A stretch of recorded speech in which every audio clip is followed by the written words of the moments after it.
এইটো প্ৰমোদৰ কথা প্ৰমোদে আমাৰ লগত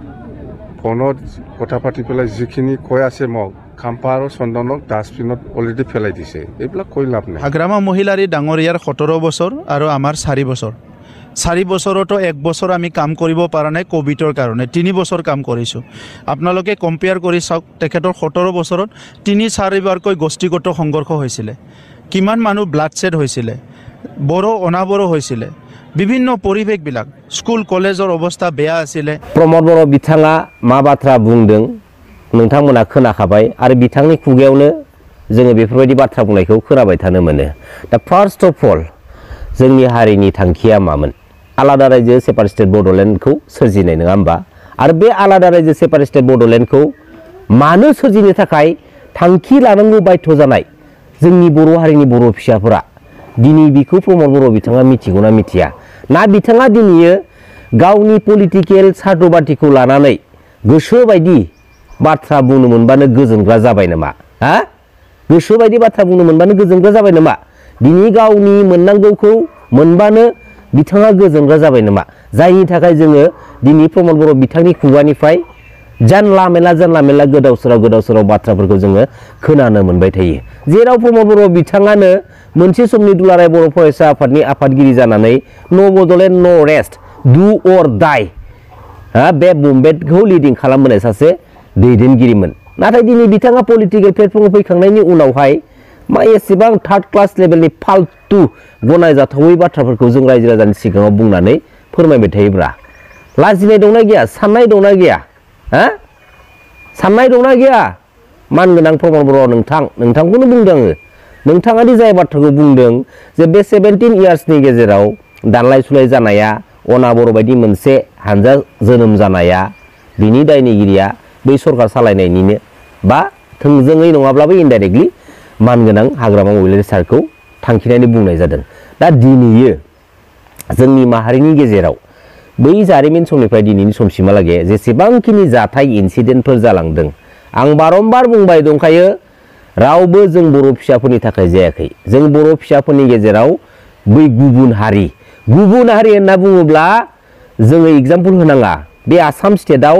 जोंनि बर' हारिनि सुथुरा सोर आरो जायनि थाखायनो जोंनि बर' हारिया दिनैसिमबो गोजोनाव थानो हायाखै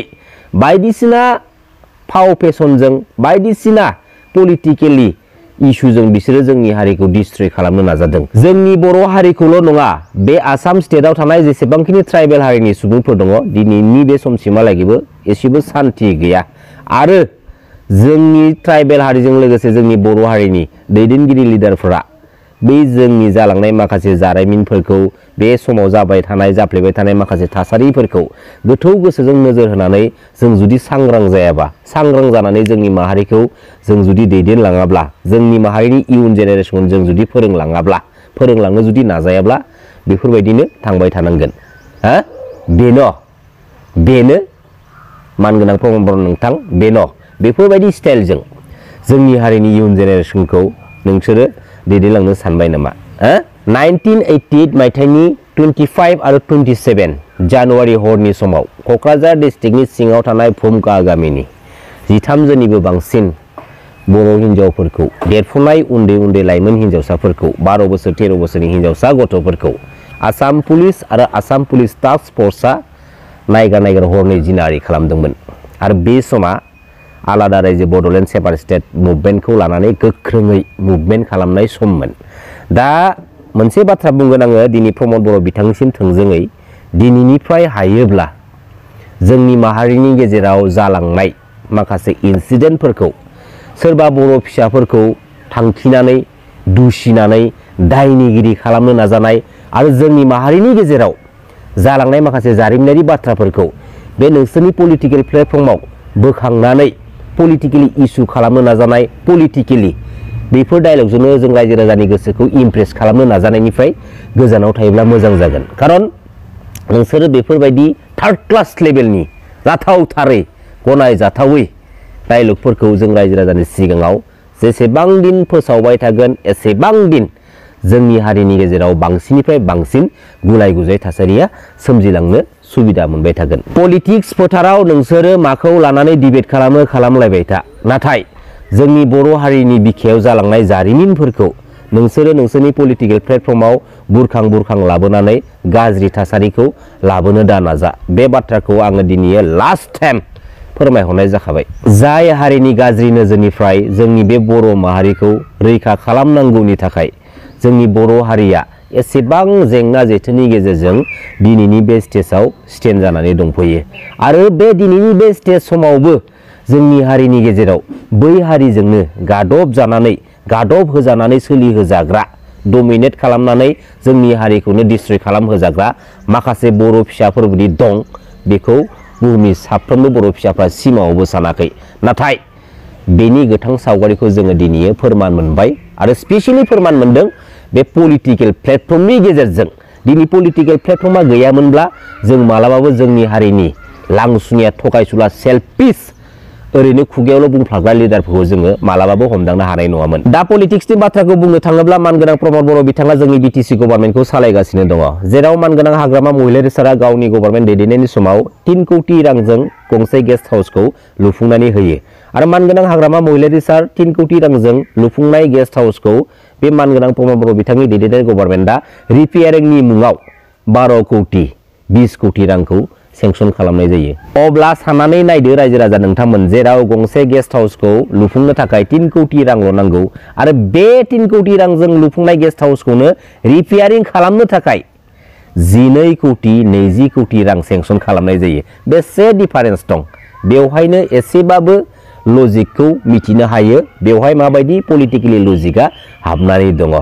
फेरेंगा कथा बादे फेरेंगा এইবিলাক কথা কোৱাৰ কোনো অধিকারই নাই মিনিংলেস ই যেহেতু ফরেনার হয় ব্রিটিশের বাসিন্দা নহয় ইয়ার কথা কিবা মূল্য থাকে নাকি চাই থাকক ফেরেঙ্গা যাম্বা আপনি এই ব্রিটিশের বাসিন্দা নহয় মই আর্থিক করে পেলাই আপনাক আউট করে দিম চিনি কৌটির আমি গেস্ট হাউস বনাই ইহঁতে রিপেয়ার করে 12 কোটির এটা কি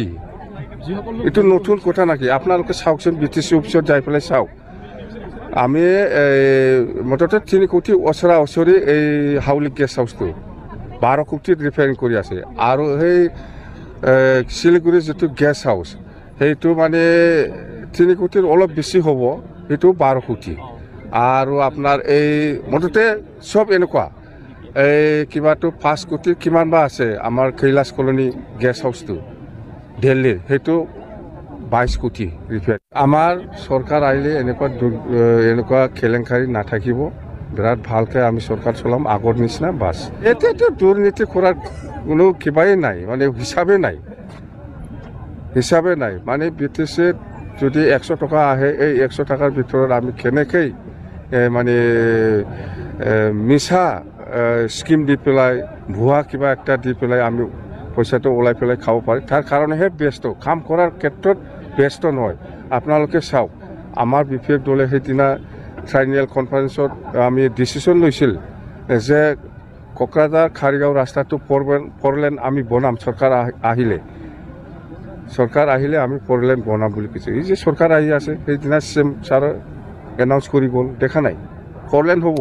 কমেও 25টা আমি চিট পাম কমেও 25টা আমাৰ নেক্সটত বিজেপি আহিব 3 নম্বৰত মানে ইউপিপিএল থাকিব 2টা 3টা পাব পাৰে কথা